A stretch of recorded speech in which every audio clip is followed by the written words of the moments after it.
Don't anybody say something you're going to regret. That's right. You are now recorded for posterity. I'm here too. Great. Oh, hi, Kate. Why Oh, hi, Kate. Oh. Because that thing she talked about. Wait, are there two of them? Oh, wait. Yes. Yes. Okay. Yeah, there's, let's see. So many things sometimes. Letting everybody in, prepping things, being sidetracked, seeing all the happy faces.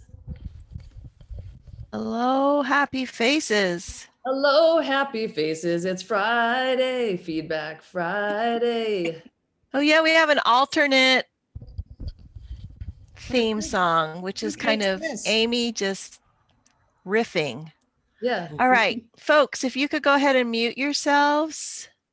Are we good, Amy? Sure. You want to let people in as I will do my best. All right. Well, Oh, I see that, Sarah Goodman. when I remute when I need to talk. Okay, here I go. I hope I didn't mess this up with our fooling around before this. Okay, and now. There's Sarah Goodman. End of the week. Where you been? Well, now it's Feedback Friday, so come on in. Come sit down and stare at your screen. We got a presenter that you never seen. We're Feedback Friday. On loose. We'll be the train. You be the caboose. It's Feedback Friday with Kathy and Amy. Mashed potatoes and the gravy. It's Feedback Friday all day long. Feedback, feedback, Feedback Friday. And good morning, everyone. Amy, I'm making you in charge of letting people in again. All right. Hello, everyone. Welcome to Feedback Friday. It's episode 47. 47. It's the first weekend of spring, you guys. It's happening. And guess what? The governor of this great state of Washington has just opened up vaccine distribution as of March 31st to 5 million people. Yay! Because I'm one of them. It's happening. We're getting there. Oh my goodness. It has been a week. So I'm Kathy Hattori, president of Botanical Colors, and joining me is Amy Dufault, who is our director of sustainability and social media.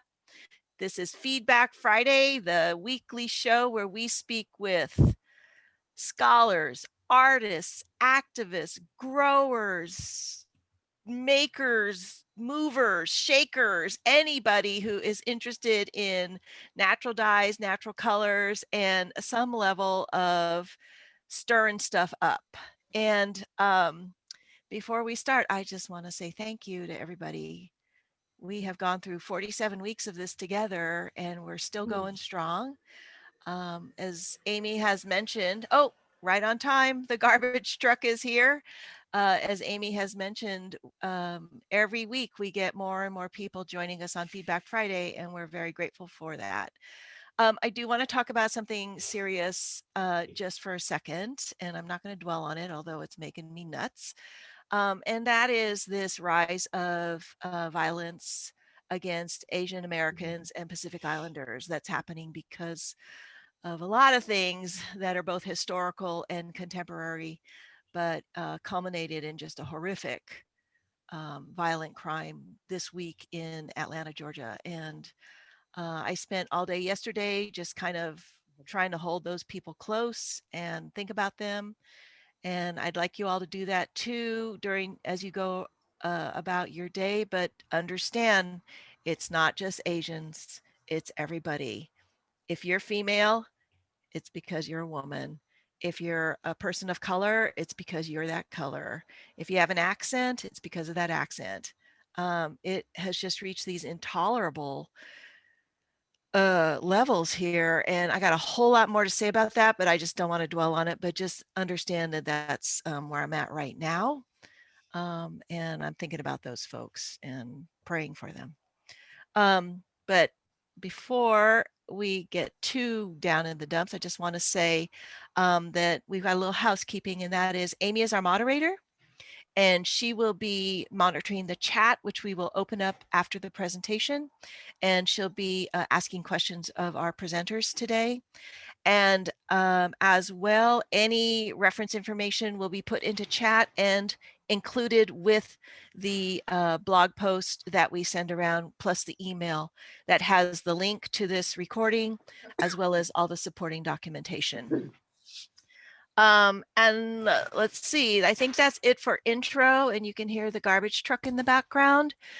Today, we are joined by a power trio from the Cleveland Museum of Art, the Metropolitan Museum of Art, and Eaton Hill Textile Works, as well as the woman who is the director of the Marshfield School of Weaving. So let me name everybody here.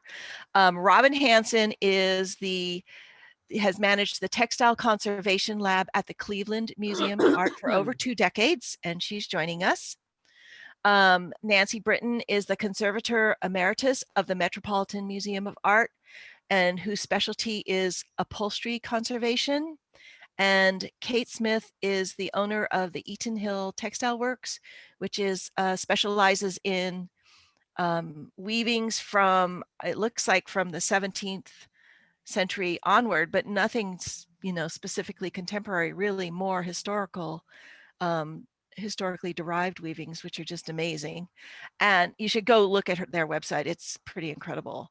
And also is a director of the Marshfield School of Weaving in Marshfield, Vermont, which I also looked at their website and went, oh yeah, I used to be a weaver. I need to go back and weave like some towels or something. This is going to be incredible. The three are going to be talking about a collaboration they did using the skills of textile conservators in museums and institutions and preservation using natural dyes. So I can't wait to watch this.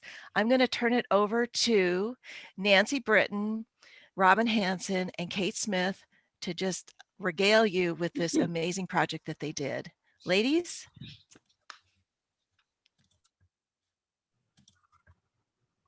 Thank you. Thanks, Kathy, and welcome to everybody, and thank you for attending today. Nancy, Kate, and I will talk about how we developed the color and fabric for 2 pieces of early 19th century furniture, seen in the top center by British furniture designer Thomas Hope for his home, the Deep Dean in Surrey. Hope himself is seen in the upper left. The son of a wealthy banking family, his grand tour travels took him through Europe, Greece, Turkey, and Egypt, inspiring his taste for antiquities. Determined to reform current taste to what he considered classical purity, he not only wrote an influential book on furniture and interior design, but also 2 on costume, as well as a popular novel, Memoirs of a Greek, written at the close of the 18th century. In 2011, the Cleveland Museum of Art acquired from a New York dealer a gilded settee by Hope that dates from circa 1802, seen in purple on the left. In 2008, the settee had been featured in the exhibition and accompanying catalog, Thomas Hope, Regency Designer, co-organized by and on view at both the Victoria and Albert Museum, London, and the Bard Graduate Center in New York City. The settee's provenance, its history of ownership, is well documented. From 1802 until 1917, it was in the Hope family.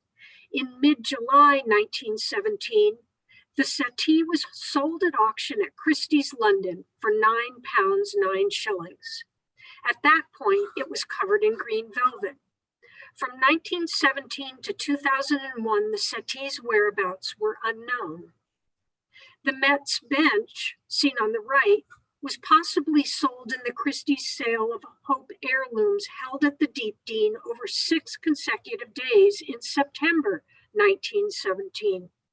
Sold on September 17th was a lot described as, quote, A carved 4'4" gilt Egyptian pattern settee with scroll ends on claw feet and squab seat upholstered in gold satin damask, end quote.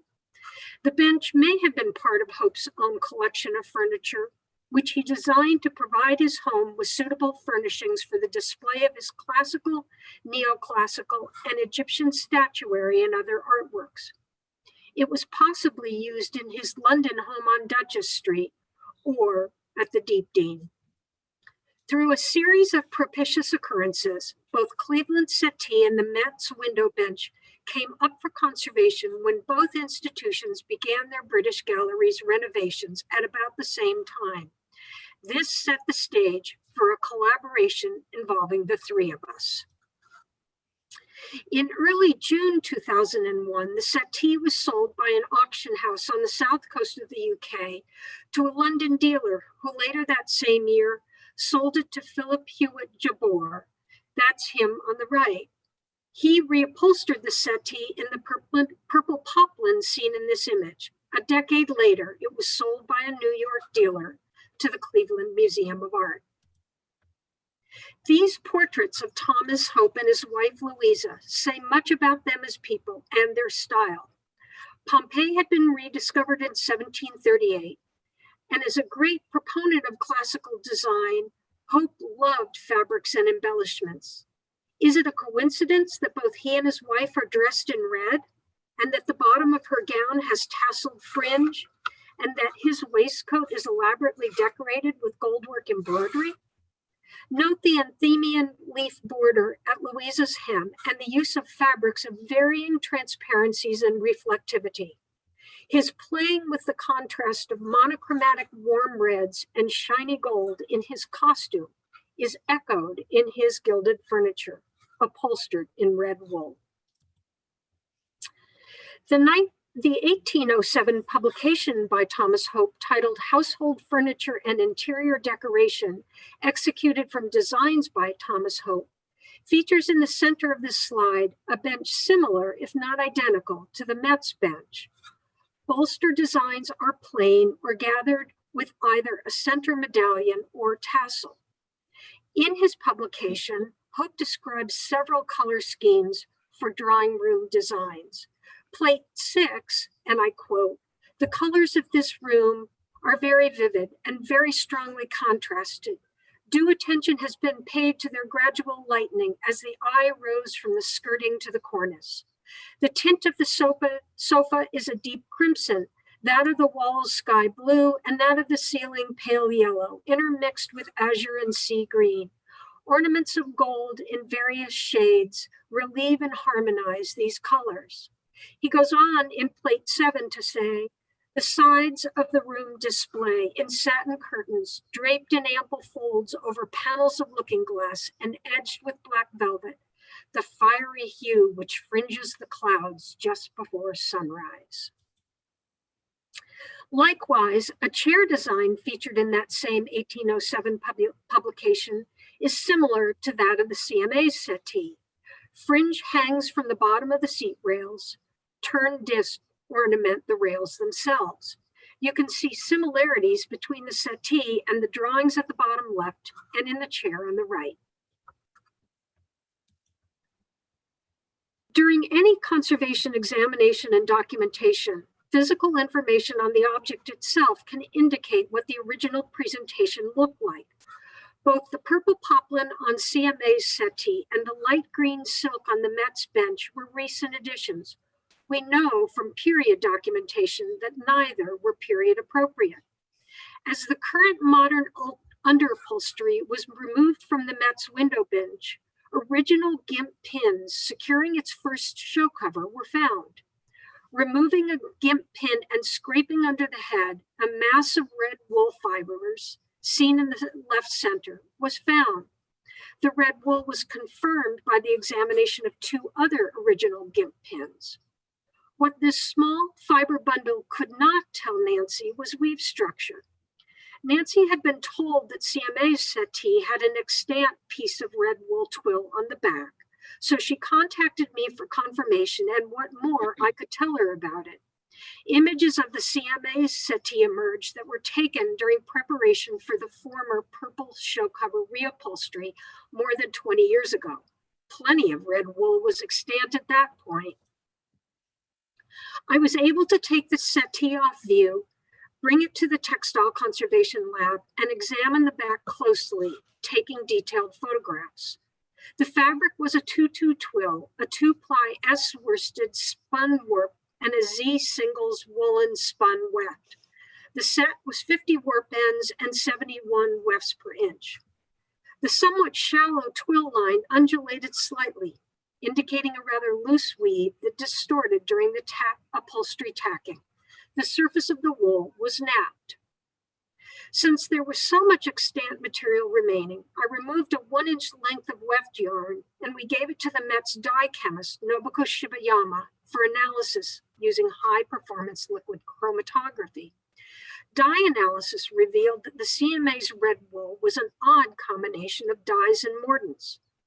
Cochineal, lac, and young fustic dyes, and alum and tin mordants.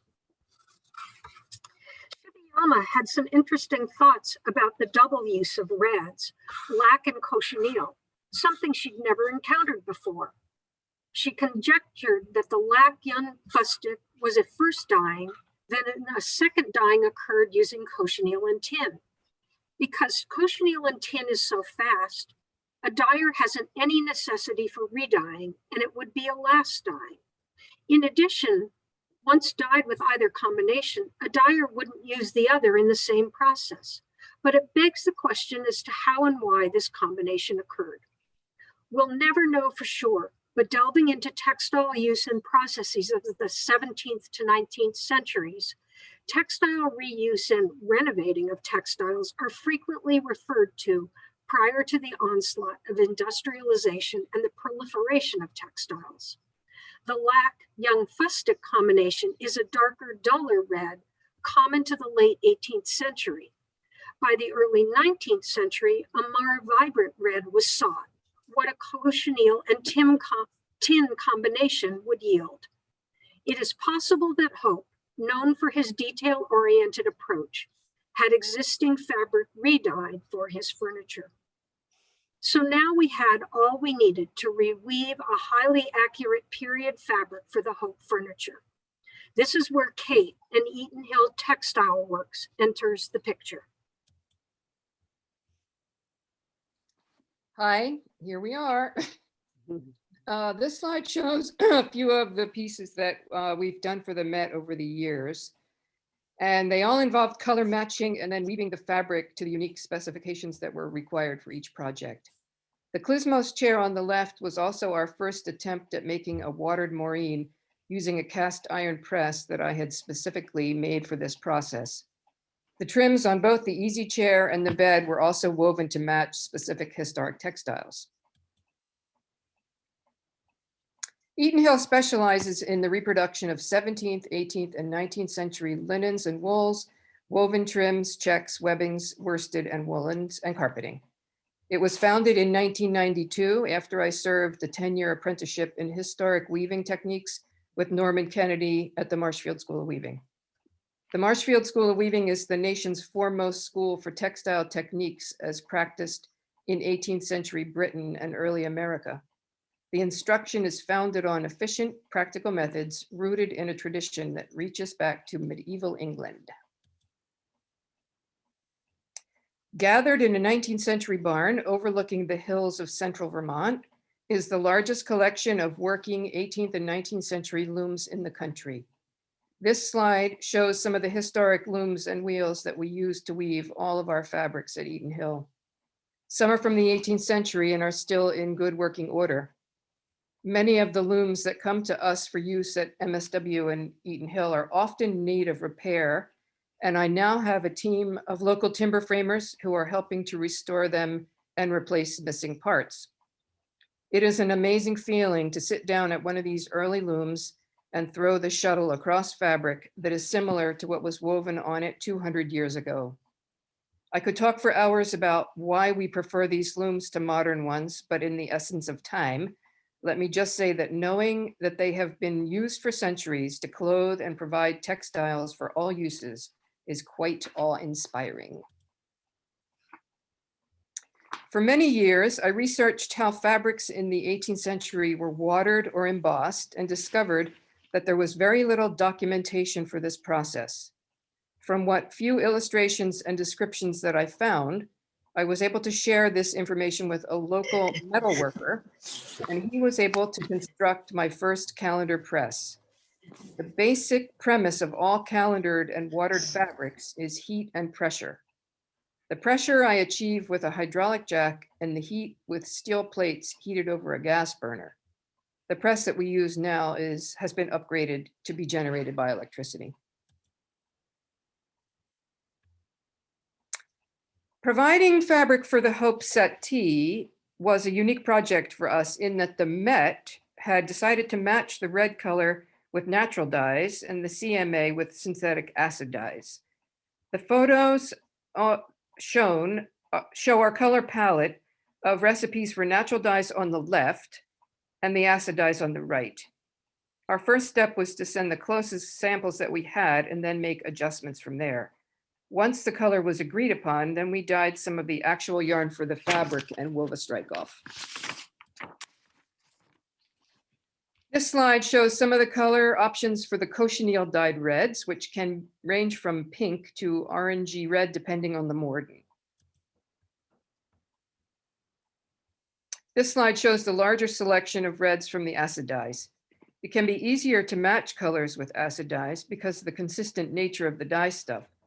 The quality of natural dyes can be more random, especially those gathered in nature, but it is still possible to attain a color match.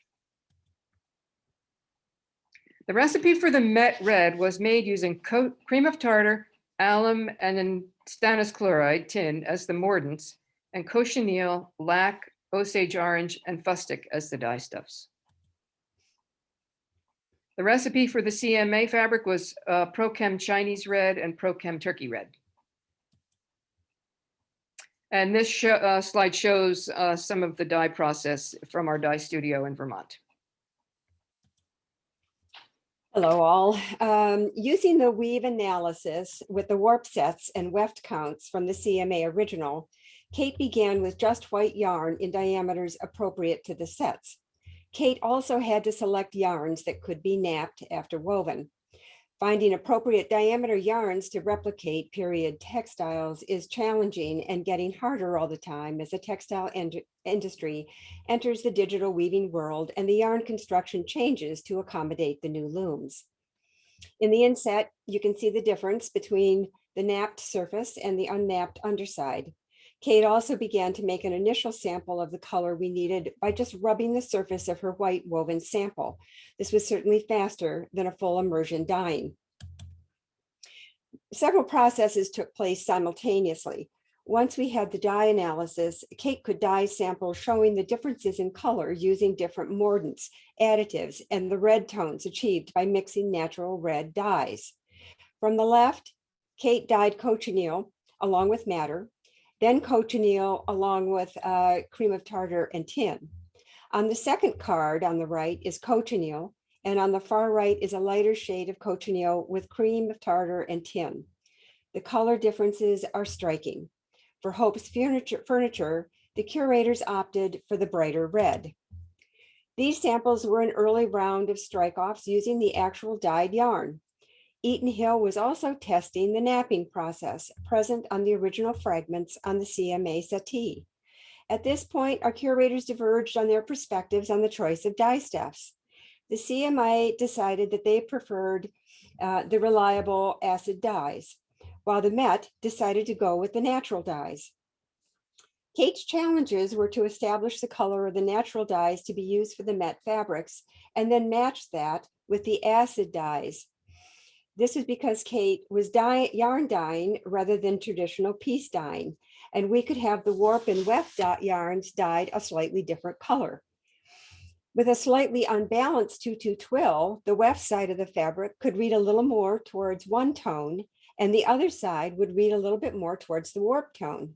While this nuance gives yet another choice of color, The slight color nuance would prove significant when the fabric covered the furniture's mass, and which side was used had to be coordinated between the two institutions. These are the series of strike-offs from Eaton Hill Textile Works for the CMA Hope Settee using the acid dyes and comparing the color to the natural dyes used at the Met. Besides having to get the exact red for both clients, Kate also had to match the weave structure of the proposed fabric. Fulling and napping are the last processes after 95% of the work is done and the fabric is almost complete. Yet it is one of the trickier processes to control because of all the factors involved. In this 21st century world, a top-loading washing machine does the fulling, and the fabric is run through as many cycles as needed to achieve the correct effect. A combination of soap, hot water temperature, and duration and force of agitation fulls the textile, and results are not always predictable. Anticipating occasional problems, twice the amount of fabric is always dyed and woven for a given order.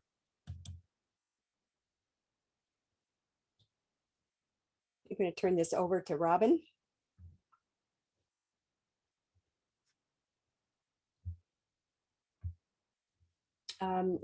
Does Robin have her mic on? Now I don't. Okay. On the left is the original red wool twill remaining on CMA's settee. On the right are the two approved dyed samples from Kate. The larger piece underneath is the Met's naturally dyed wool twill, and on top are samples of the CMA's acid dyed wool twill. Here, Nancy and I are reupholstering the seat, seen on the left, and the seat back, seen on the right, of CMA's Hope Settee in the Textile Conservation Lab at the Cleveland Museum of Art in February 2019. This was a relatively straightforward treatment as the underupholstery was in good condition, retaining a workable period form and so did not need to be removed. Kate's wool show cover was stitched on top of the existing underupholstery. This is the seat back of CMA's Hope Settee, again in the Textile Lab, also in February of 2019, after reupholstery. The form was slightly altered for a better period interpretation. This slide shows the settee back after treatment. The upper left image shows the back with its original webbing and base cloth still attached. The center image shows the conservation treatment insert frame for the attachment of Kate's wool outback. This means the new fabric does not get tacked directly into the original Hope furniture frame. The new insert frame was made narrower than the width of the settee's frame to protect the original wool twill fragment that was left in situ and pressure fits in place. The upper right image shows the outback completed. The image on the left shows CMA's Hope Settee installed in the British galleries in June 2020 and after treatment on the right. Reinstallation of the British galleries had begun in early March 2020, only to be aborted midstream when the museum shut down in mid-March due to the pandemic. Essential staff, including conservation, returned to the museum in early June 2020, and the museum opened to the public at the end of that month, by which time reinstallation of the British gallery was complete. I'm going to return to the Met's little window bench. Beginning on the upper left, this sequence shows the two most recent presentations of the Met's window bench. Compare these with the insert of Hope's own drawing of the bench. The lower left shows all of the underupholstery removed, except for the deck from the most recent campaign that was in excellent condition and was retained as the support system for the squab or cushion. The lower right shows the window bench completed after conservation. This is a short sequence of the upholstery conservation of the Hope bench, as most of the underupholstery materials present were either in poor condition or were fabricated with forms inappropriate to the original presentation. A non-intrusive conservation treatment was designed, minimizing added information to the frame and regaining a slimmer profile in the arms. The squabber cushion was the only original surviving upholstery on the window bench and was encased in the conservation treatment using Kate's red wool show cover.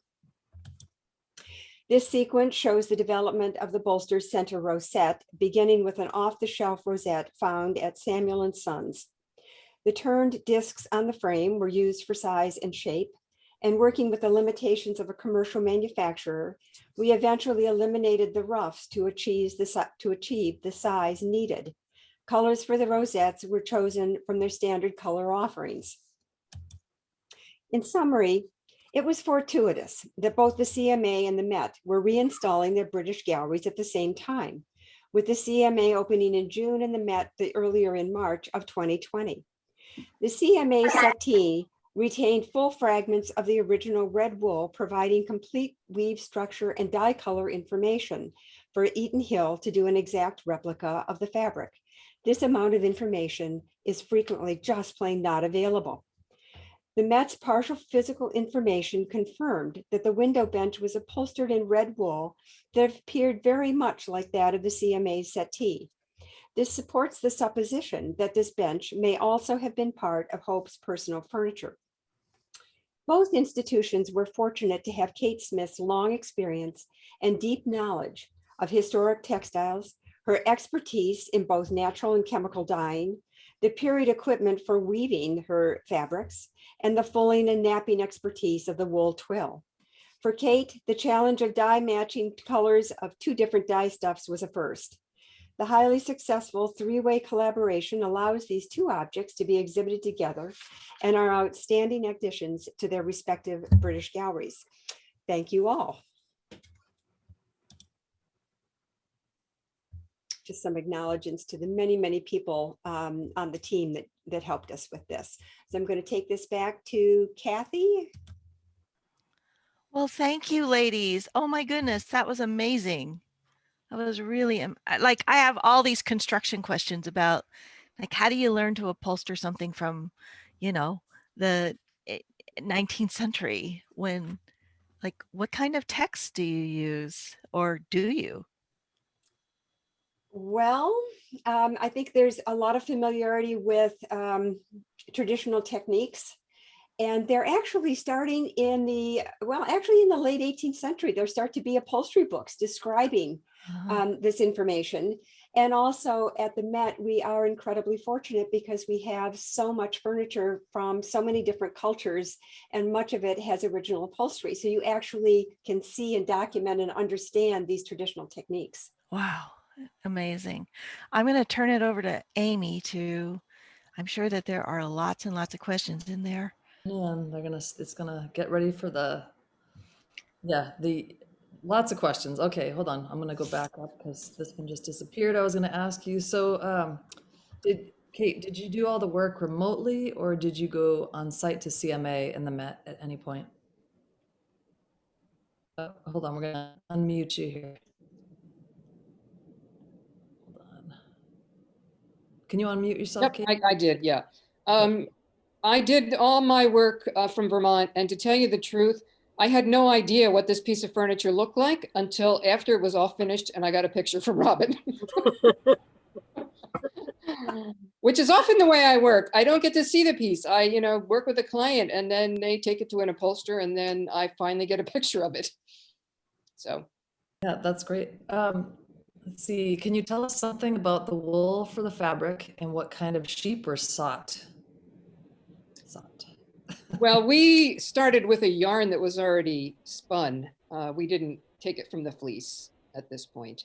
So, Okay. And there's very little options that I have out there. And I think I used a yarn that we use for most of our upholstery, which I get custom spun at a mill in Maine, Jagger Spun.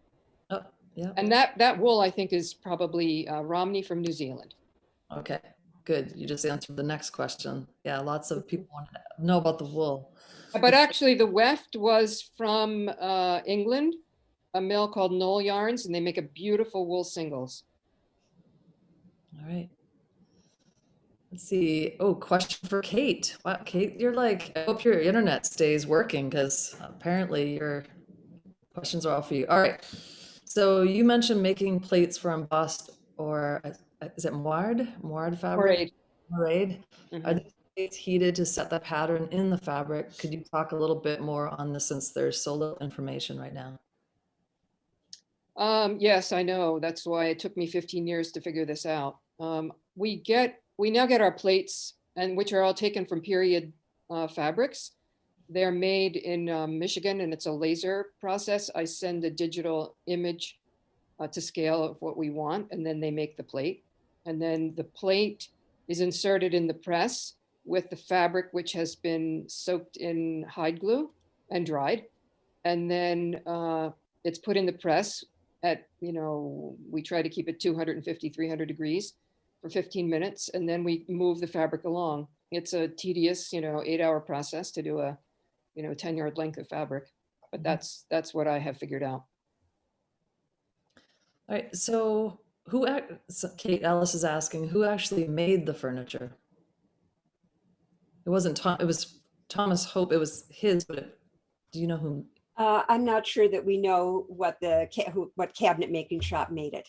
Okay. I'd like to jump in on that. I'm the Mhm. the curator, was the curator at CMA during this project. And Stephen. first of all, I want to thank everyone who worked on this project because it was really a wonderful collaboration from start to finish. It's a big, huge, head-scratching question mark, to be honest. Nobody, not the V&A, not ourselves, has been able to really pin this down. And the current thinking is that he used a lot of gilded furniture, and it's thought that perhaps it was a framer and gilder, a carver and framer of frames, picture frames, who actually did most of the work on his furniture. So we don't know who made the wooden superstructure, but there were a number of framers who scholars have begun to focus on in London, whose work really matches the quality of the work we see on Hope's furniture. Stephen, I know when I first had reached out to Robin, it was through a friend, and Robin, we were first talking about this sort of like the mysteries of trying to figure out, where fabrics come from, or if things are real or not. And I think that's like a very interesting part of what you're doing too, is just sort of, it's like an investigation, like who made the frame, like who made this frame, who did the fabric, what was it made of? I will say some may have a question about why we chose acid dyes as opposed to the Met choosing natural dyes. I would have loved to have had the natural dyes, but there was a practical consideration in that we only have one nice piece of furniture by Thomas Hope, and I want it to be out as much as possible. And I wanted longevity in terms of the quality of the color. So we thought that if we could achieve that with the acid dyes, well, more is the better. So. Okay, thanks for that. Indeed. Thank you. Let's see, Nancy, is the bolster just cotton wadding? It actually was a foam core because it was made probably 30 years ago or so. It was in excellent condition. It was the proper size, and we just brought that forward. Okay.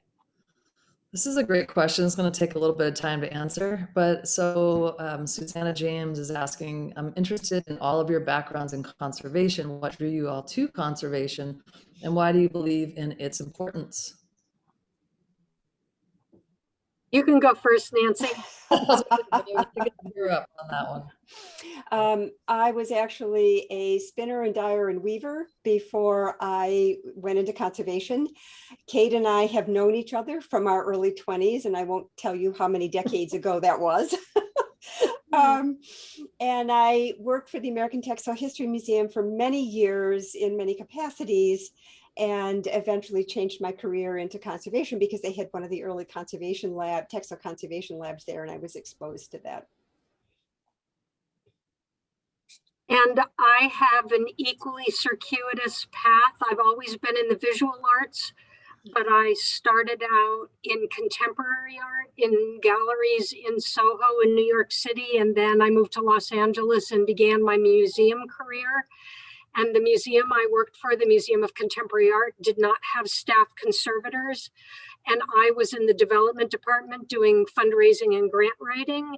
And I worked with the registrar to write grant applications to institutions like the NEA to get us funding to treat objects. And it was writing such a proposal for a Robert Rauschenberg Combine painting from the 1950s that needed a objects conservator, a paintings conservator, a paper conservator, and a textile conservator, and sitting down with whoever was going to be the lead conservator and figuring out who was going to do what when. And I just had this epiphany, and I said, you know, I have a liberal arts education and I don't want to be writing grants for the rest of my life. And I think this is what I want to do. So I worked to get myself the prerequisites to be able to go back to graduate school at the age of 40 and become a conservator. Wow.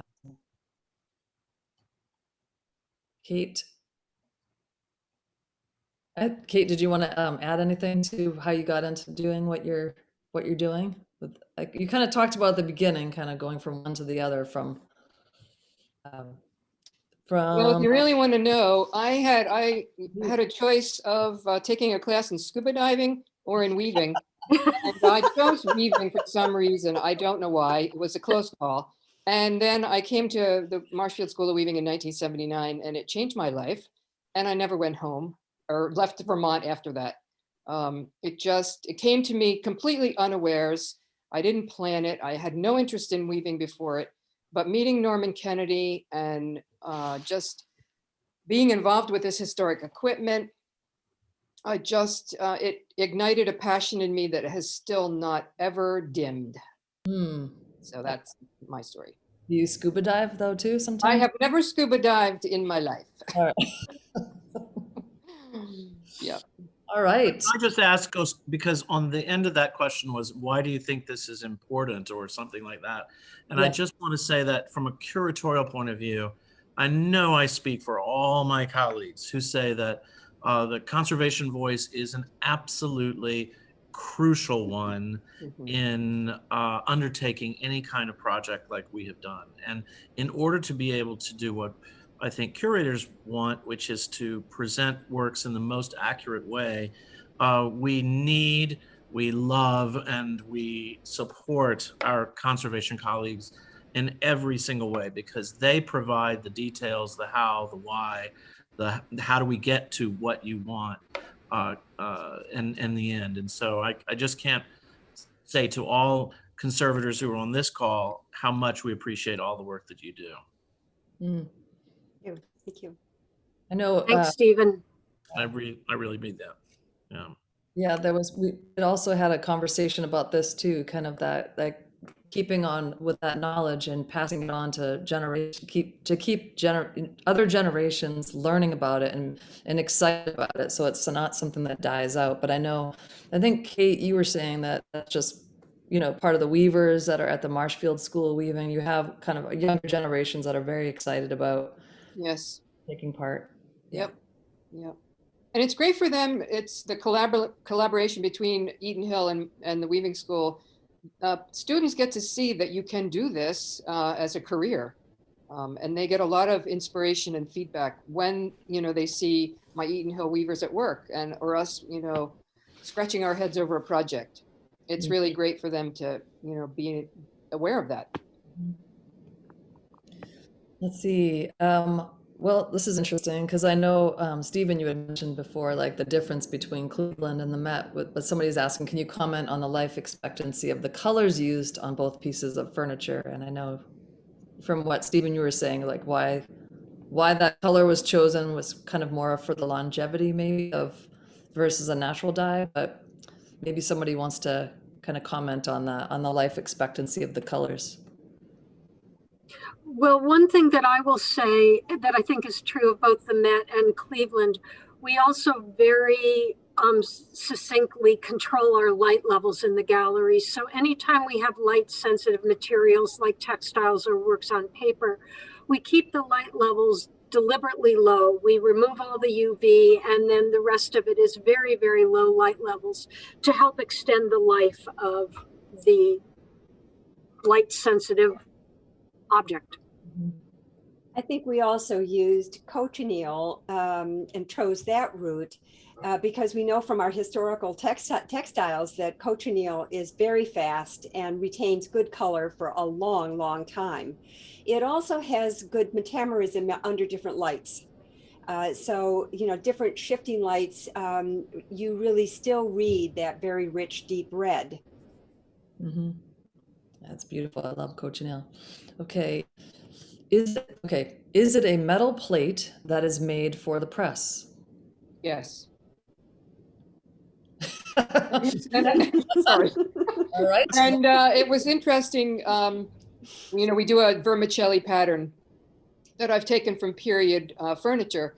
And when we inherited a lot of the tools from the American Textile History Museum when they closed, in their storage room was almost an exact replica. I mean, it was an actual embossing plate that they had mounted on a board, but it was almost the exact copy of one of the pieces that we had photographed to remake ours. So I know that they used rollers at one point, but they were also using a flat plate with, you know, whatever press they were doing at the time. Okay. Does somebody want to talk about the trim for both pieces? This says the trim question mark woven structure fiber. Trims are sometimes the most difficult to figure out what's going on. The period images may give you a design, but you don't really have a sense of color. And there is often not a lot of information on the object because of the way trim is sewn on. And so I think that the Met chose the black because of the description of the black velvet at the edge. So I think that was our choice. Robin? And the only Stephen? thing I was going to add is that both Nancy and I also rely very heavily on curatorial input for some of these kinds of decision making. So, you know, it wasn't me working in a vacuum. There were a lot of people involved in this, Stephen amongst them, and being the main cheerleader for this whole thing. I would just add that we too adapted modern trims. I believe, didn't we change the fringe at the bottom? Yep. Robin. Mm-hmm. And the tape trim that we used on the seat back and the bottom, that was actually a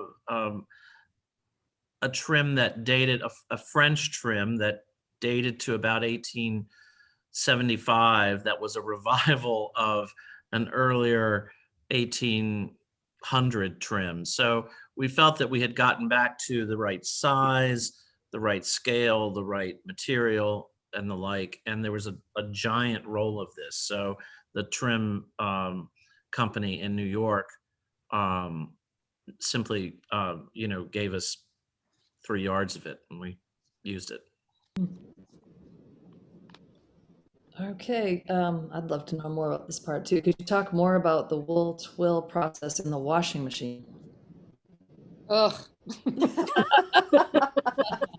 That was my least favorite part of the whole project. Well, in my experience, napped fabrics were mostly for clothing. You know, they raise the nap so that it repels water. I thought it was very interesting that this piece of furniture had a napped twill, but I did what I was asked, and you have to weave it. Well, I had specific parameters of what the set was, warp and weft. But you know, it's, so that I had to find really fine yarn so that the weave is loose enough that it can full and the nap is created. In my technique with the washing machine and the wool that I used, especially the singles, a nap is created in the fulling. I mean, it's like making felt. And in these yarns, a nap was raised. Historically, they used teasels and other things like that after the fabric was folded slightly to raise that nap. So we've tried to do some historic reproductions of napped fabrics, and one of our students was working for her degree at Winterthur and we did a whole project with Norman on actually trying to physically do, the historic techniques without a washing machine. And it's difficult. That's why they had these big fulling mills with these giant wooden pounded, mallet things that would, pound the fabric for hours. So washing machine serves a good function now, but it's, I have ruined many pieces by napping it or fulling it too much, unless you're watching it, every second, agitation in a washing machine with hot soapy water can go from, I've had a 7-yard piece go down to like 2 yards because I wasn't paying attention. Mhm. So that's my experience with napping. Thank you. And I just as soon never do it again. Any if nightmares possible. brought back for you? Sorry. Okay, here's a good question from Samantha Verone. Curious to know if students using the 17th and 18th century looms are looking to make new objects for home furnishings or fashion markets, emerging slow textiles, care, craft, culture, economy. Absolutely. Yeah, I mean, many of our students who come, they want to go home with their own early hand loom. And so we set them up because part of my other role in life is to resurrect and save every early hand loom that comes into contact with me. And many of them are doing their own new little businesses with, modern fabrics for contemporary use. So yeah, they serve the same role as a modern loom. Mhm. I love that in between all these things, these questions, there's notes on how to sign up for the Marshfield School of Weaving's newsletter and Oh, great, yes. testimonials for people who love the Marshfield School of Weaving. Yeah. Okay. Does your work in conservation influence how you treat and care for textiles in your own personal lives? Are there any techniques or principles we can keep in mind when trying to extend the life of our own textile projects? Yes, I don't collect textiles. They're very time consuming. But I have a deep appreciation, and I do buy other weavers' hand-woven goods. Yes, I do too. Let's see. Yeah. Okay. So I'm not sure I'm going to read this question right. So are the historical looms primarily counterbalanced? Yes. Okay. Yep. We have set some up to be counter marsh, but they're all, when we get them, they're all set up with a pulley system or horses to make a counterbalance shed. Okay. Obviously, I'm not a weaver, that I didn't know what the heck that just was. That's why we're here on Feedback Friday, because we get to learn a lot of things. Let's see. I actually can't believe I got through all the questions, but vacuum your furniture, says Kate. Kate just like happened to type that one in. No, that wasn't me. There's another Kate Smith. Oh my gosh. No. Yes, but if you're going to vacuum your furniture, make sure that you have like a little round brush that you dedicate only to your furniture. And most of those small round brushes can go in the top rack of the dishwasher, and you have one for your clean dirt and one for your dirty dirt. Just like the person the other Kate Smith, the one who's living Right. Who's Ellie Blatchley? Another, she's our Eaton Hill upholsterer. who's living your other life is Yes. it's getting a little crazy over here. Okay, I'm curious as to what follows the pressing watermark. I don't understand that I don't question. either. Yeah. Denise, Elaborate. Denise, elaborate for us. Does all the hide glue remain? Oh, yes. Yep. Yeah, I mean, that was a big part of my process in the research of this technique, was what they used as a glue or a starch. And Winterthur did a lot of analysis on this, and they found many things. And over the years, I tried egg whites, because I was also trying to understand how fabrics were glazed originally. And what it finally came down to was a hide glue worked the best for us to give that crisp look that the historic pieces have. And I suppose it preserves it a little bit. I don't know, but yeah, that does stay in. Okay. Let's see, let's take one more question. Where do the original surviving upholsteries go after conservation work is done? On a Into the museum. file. The graveyard of textiles. We Well, document, at least in Cleveland, I know we always document and save those materials, right, Robin? Am I right?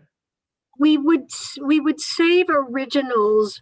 In the case of the settee, we saved a piece of the purple poplin, but because that was a midstream reupholstery, we Right. didn't feel a need to save the entire thing. Right. an example on this on the Met settee is that the squab had survived. It was original.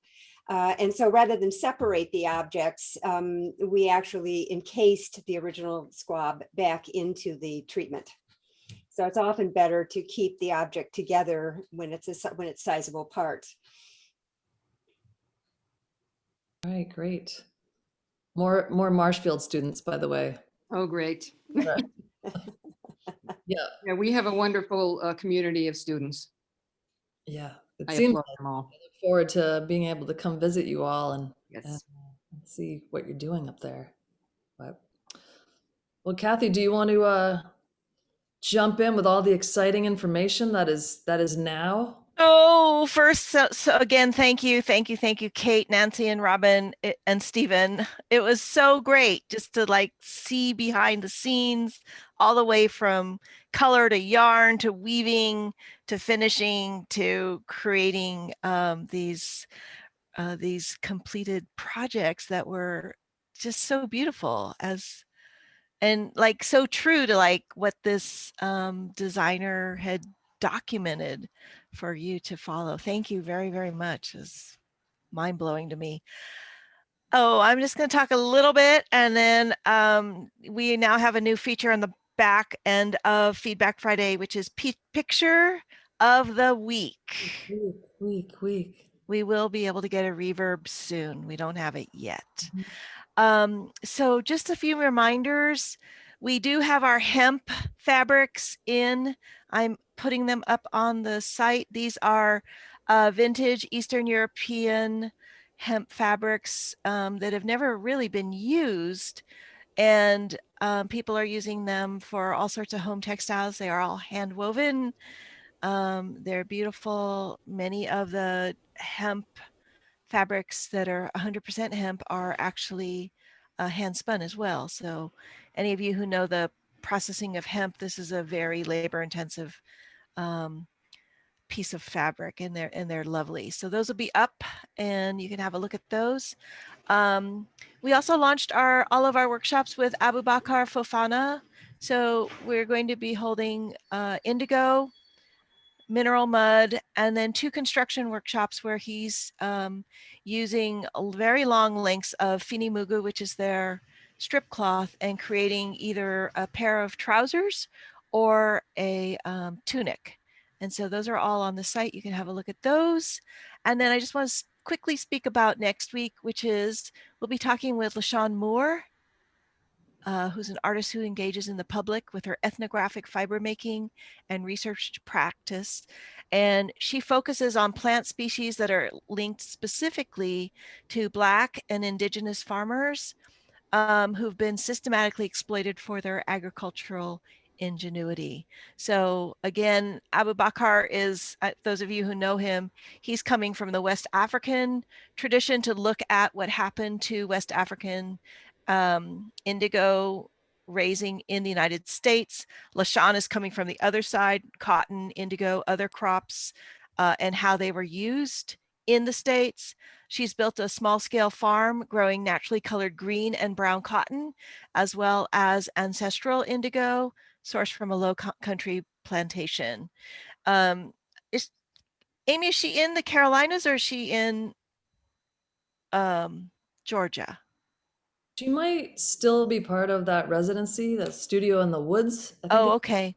So she's currently in a artisan residency programs studio in the woods outside of New Orleans, but I believe she's from North Carolina, South Carolina, I'm not sure, Kathy. possibly the Low Country, which is South Carolina. And as part of her research, she co-hosts the Weave podcast, which is part of Just Yarn and Fiber. So really interested to hear what LaShawn has to say next week. Join us then. And now, What? picture of the week. Week. So ridiculous. And I see you, Heidi. So you better unmute yourself. Picture Okay. of the week. Picture of the week. When people Woo. went crazy over green this past week, we had a bunch of images. I try to go through and collect themes, color themes. So yes, so Heidi, this was your picture. So I'm gonna have you talk about it a little bit. How you Okay. got those greens. Okay. So I'm always, can you hear me? You can. But I don't know Okay, good. I've been trying to get a good like green that's more green than blue for I think since last year because we're coming up to a year, or we're at a year now, and I think it was Catherine Ellis who was saying that you really need to do blue first and then over dye with your yellows. And I think also Roland Ricketts said the same thing. And it seems more scary because it's so much easier, I think, to control your green by starting with the yellow and then dipping it into the indigo. But so these are kind of the base. I suppose you guys can't see this. So I basically started with like a really, really dark indigo, a medium indigo, and a light indigo. And I used the organic indigo from Botanical Colors, just because it's my favorite indigo right now, because you can get really, really darks. And then when it exhausts, you still have these like really bright, beautiful, vivid blues.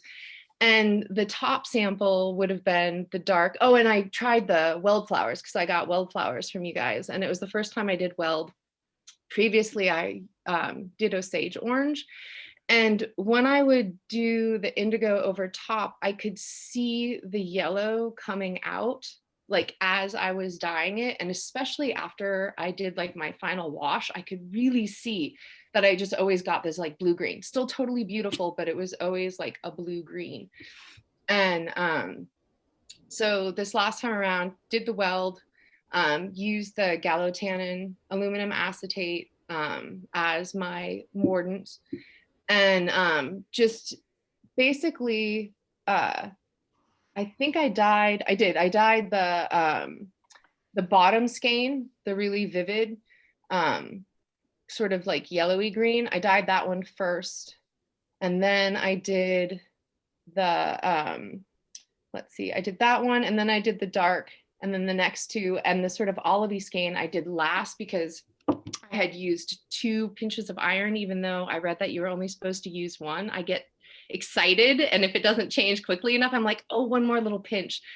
So I got this like really good olive, but that one was also more exhausted because it was at the tail end of the weld flower. But what I saw with the weld flower was just like instant intensity of yellow, where when I would do the Osage orange, I would actually mordant again and re-dye it. But when I compared my old greens to the new greens, there's just like I said, like a like super vividness to the yellow of the weld. And then that really maintains when you like if you do the indigo first and then the weld. And I usually have 2 buckets of indigo going, a fresh one and a more exhausted one, so it's easier to get my super darks and super lights, if that makes sense. Mhm. Well, everybody here see it says Honey Folk Clothing. That's Heidi. So Yeah. everyone follow Honey Folk Clothing. message her, ask tons of questions about this green. Yep, yep. I can answer all of them. And I actually think my pot might have been slightly contaminated because my yellow was slightly chartreuse, which is supposed to happen with a very low level of iron. So I want to try it again. Yeah, I want to try it again and see if I can't just like get a pure bright yellow. But yeah, I think my pot was slightly contaminated, Well, even though I cleaned it. we're watching you.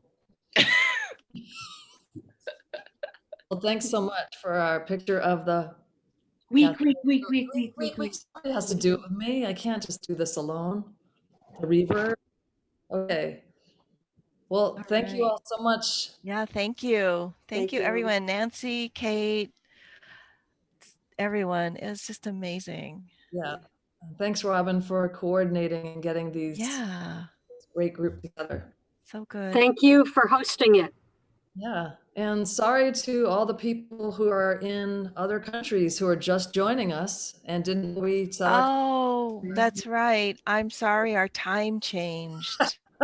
I'm keep letting people in going, what's going on? And Why yeah, are they so late? Yeah, apologies, everyone. Time changed. that one. Yeah, That's all right. We record it and I will have it up on the site by Sunday so you can, everyone can watch it that just missed it. yeah, great.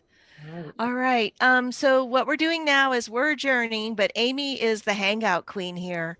So if you want to hang out and chat with her, she will be here. I'm going to drop off. Hi, Jody McKenzie. Good to see you. Yeah, say hi too if you want. Hi, Madeline. Yourselves. Madeline, is it yes or no? I never saw the Instagram because I'm not good in Instagram. Yes? Yes. Okay, cool. Thank you. That's all I Very- needed. Like extra, yes. Okay, wonderful. Madeline. All right, so good to see all of you. Have a great weekend. And we'll see you next week with LaShawn. I'm really interested to see what's going to happen there. And again, thank you to the Power Trio for this Power Trio. amazing presentation and information. Yeah, if you guys unmute yourselves, we can all clap and they can hear us. Yeah. Yay! Thank you. Thank you. Thank you, Nancy. Thank you. Bye, Thank Robin. you. Bye. Thank Bye-bye. you. Bye, Thank Sarah. you. Bye, all. Thank you. Bye. Thank you, Kate. Wonderful. Thank you, Kate. Thank you, Stephen. Okay. Bye for Bye. lunch. Fantastic. Bye, Robin. Bye, Stephen.